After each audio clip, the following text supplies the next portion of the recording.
Une importante foule a défilé dans le centre d'Alger pour un 13e vendredi consécutif de manifestation. Dans le pays, la fatigue liée au mois de jeûne du Ramadan n'a pas entamé la mobilisation. Entouré de gardes armés, le chef rebelle rwandais arrêté, Caliste Nsabimana, s'est présenté devant les médias. Il est le porte-parole du Front de Libération Nationale, un groupe armé qui a revendiqué de nombreuses attaques. La Fédération internationale de pétanque et jeux provinciaux a confié l'organisation des championnats du monde de pétanque de 2022 au Bénin. Dans ce cadre, le président de la CASB était face à la presse. Le point de sa sortie à suivre dans ce journal.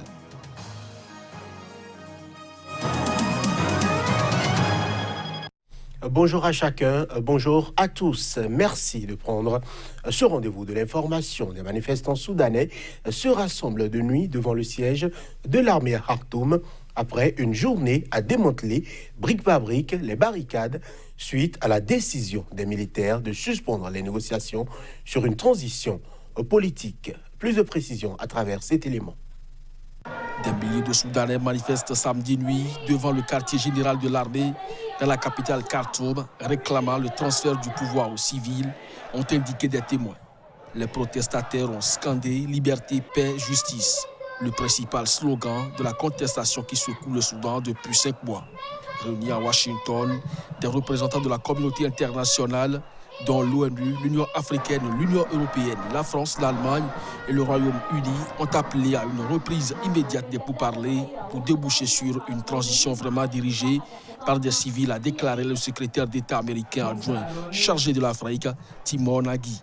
L'armée a suspendu mercredi soir pour 72 heures le dialogue avec les leaders de la protestation sur la transition politique en réclamant la levée d'une partie des barricades pour mettre fin au chaos créé dans une bonne partie de la capitale soudanaise par la fermeture du boulevard du Nil qui longe le fleuve nourricier du Soudan. Pour justifier la suspension, le général Abdel Fattah al-Burhan, chef du conseil militaire qui a pris le pouvoir après l'éviction du président Omar el-Béchir le 11 avril, a cité l'érection du barrage routier hors du lieu du sit-in principal tenu par les manifestants depuis le 6 avril dernier, le QG de l'armée, la fermeture d'une ligne de chemin de fer et des provocations contre les forces de l'ordre. Une importante foule a défilé dans le centre d'Alger pour un 13e vendredi consécutif de manifestations dans le pays où la fatigue liée au mois du jeûne du Ramadan n'a pas entamé la mobilisation. Difficile à évaluer en l'absence de comptage officiel, celle-ci semblait à Alger peu ou prou comparable à celle des semaines précédentes. Images et sons. L'agence de presse officielle APS a recensé des marches dans 29 des 48 régions d'Algérie, précisant que dans les régions du centre et du sud du pays, où les températures dépassent les 35 degrés dans la journée, des défilés étaient prévus en fin d'après-midi ou dans la soirée. Déployée en nombre depuis le début de la matinée à Alger, la police a lutté plusieurs heures pour interdire l'accès aux pavis et aux marches de la Grande Poste, lieu de ralliement de la contestation dans la capitale, depuis le début du mouvement le 22 février dernier.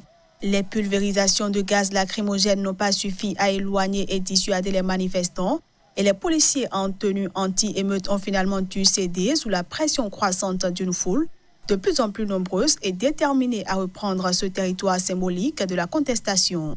Les policiers ont finalement quitté les lieux sous les sifflets de la foule. La préfecture d'Alger a justifié l'interdiction pour des raisons de sécurité, affirmant qu'une expertise avait révélé des faiblesses structurelles dans l'escalier du parvis. Le problème n'est plus un problème de constitution. L'article 102 est consommé. Donc, nous voudrions quand même l'application de l'article 7 et de l'article 8. L'explication de l'article 7 et de l'article 8, c'est ça. C'est ce que demande ce peuple. C'est ça l'article 7 et l'article 8. Donc, s'il vous plaît, M. Gaïd Saleh, M. Bedoui et partez, s'il vous plaît. Les manifestants exigent avant tout scrutin le départ de toutes les figures associées à l'ancien président Abdelaziz Bouteflika, en tête desquelles le président par intérim Abdelkader Ben Salah et le premier ministre Noureddine Bedoui, deux apparatchiks, mais aussi le général Gaïd Salah au bénéfice de structures ad hoc pour gérer la transition. Entouré de gardes armés, le chef rebelle rwandais arrêté, Caliste Nsabimana, se présente devant les médias. Nsabimana est le porte-parole du Front de Libération Nationale FLN, un groupe armé qui a revendiqué de nombreuses attaques à Ngungwe, une région populaire parmi les touristes qui viennent voir des gorilles de montagne en danger.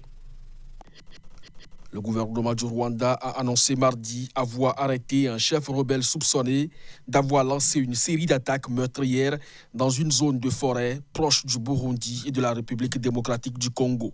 Caliste Nsabimana a été accusé de formation d'un groupe armé irrégulier, complice d'actes terroristes, prise d'otages, meurtres et pillages, a-t-il précisé dans un communiqué. Les autorités rwandaises ont refusé de préciser la date de son arrestation ou de sa comparution en justice. Il a été arrêté et ramené ici, s'est contenté de déclarer mardi le ministre des Affaires étrangères, Richard Sezibera, au cours d'une conférence de presse. Nsabimana est le porte-parole du Front de Libération Nationale, un groupe armé qui a revendiqué la responsabilité de nombreuses attaques dans la région de Nyungwe, prisée des touristes désireux de voir des gorilles de montagne, une espèce menacée.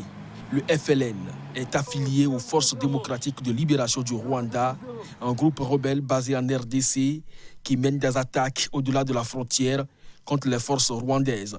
En décembre dernier, Nsabimana avait revendiqué l'incendie de bus dans la région de Nyungwe qui avait fait 2 morts et de nombreux blessés.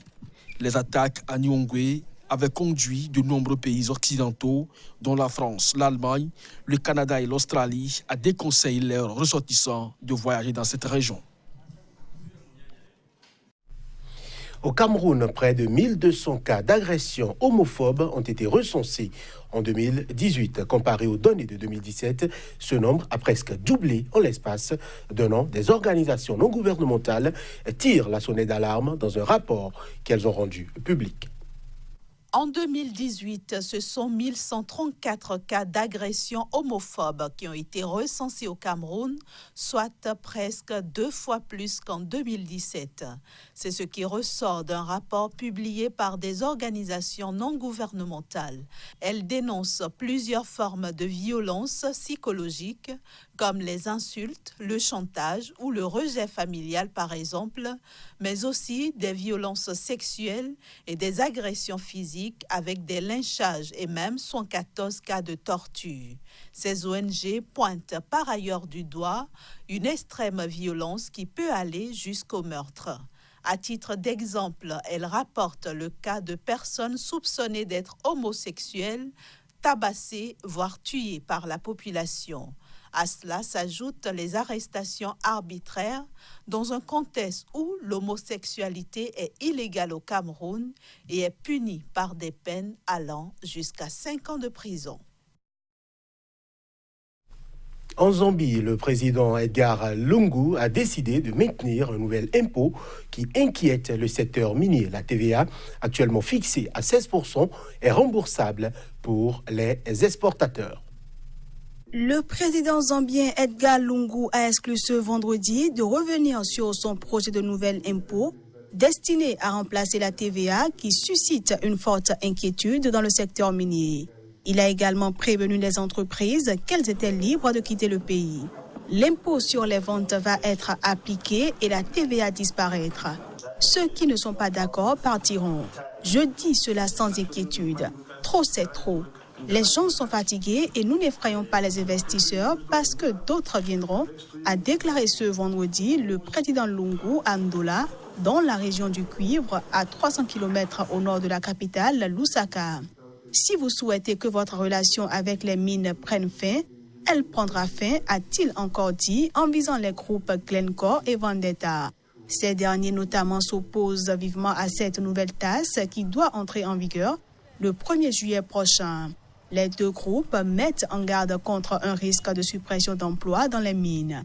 Les revenus tirés de l'extraction du cuivre représentent au moins 70% des recettes d'exportation de la Zambie, deuxième producteur de cuivre du continent africain. La TVA, actuellement fixée à 16%, est remboursable pour les exportateurs. Une note de sport pour mettre un terme à cette édition. La Fédération internationale de pétanque et jeux provincial a décidé de confier l'organisation des championnats du monde de pétanque de 2022 au Bénin. La décision a été prise le mercredi 1er mai 2019 à Almeria, de retour au Bénin. Le président de la Confédération africaine de sport boule était, face à la presse nationale et internationale, l'essentiel de sa sortie à suivre dans cet élément. Face à la presse, El Hadj Idrissou Ibrahima, président de la Confédération africaine des sports boules, tenait à rendre officielle la nouvelle qui avait fuité quelques jours auparavant. Le Bénin abritera bien la 5e édition du championnat du monde de pétanque, une compétition d'envergure planétaire dont le pays avait déjà essayé de décrocher l'édition 2018 sans succès. Cette attribution du 50e championnat du monde de pétanque est l'œuvre de tous les membres du comité exécutif de la Fédération internationale de pétanque et jeux provençal, FIPJP, sous la houlette éclairée de son président, M. Claude Azéma, qui, depuis quelques années, est devenu l'hôte du continent africain et plus singulièrement du Bénin. Cette sortie a aussi permis au président de la Confédération africaine de sport boule de faire le point sur les mesures d'accompagnement offertes à la Fédération béninoise de pétanque en cas de besoin, une fédération à qui il revient, aux côtés du ministère du tutelle, d'organiser cette compétition à laquelle prendra part la crème de la crème mondiale des sports boules. Plus d'1 millier de joueurs, dirigeants, arbitres, officiels, supporters et autres accompagnateurs sont attendus à Cotonou, au Bénin, en 2022. Saisissant l'occasion, El Hadj Idrissou Ibrahima a aussi fait un point d'autres projets importants pour le Bénin, à savoir la construction de l'usine de production de boules de pétanque ainsi que l'organisation des masters de pétanque. Le ministre en charge des sports nous a demandé de faire en sorte que les masters soient pérennisés au Bénin. Et c'est ce qui a été fait et retenu dans les instances fêtières internationales. Cette compétition tombe comme une aubaine pour le pays d'Afrique de l'Ouest qui a souvent offert des performances mémorables en pétanque. Faut-il le rappeler, le Bénin a été vice-champion du monde en 2016. Et voilà qui met terme à cette édition. Merci de l'avoir suivi.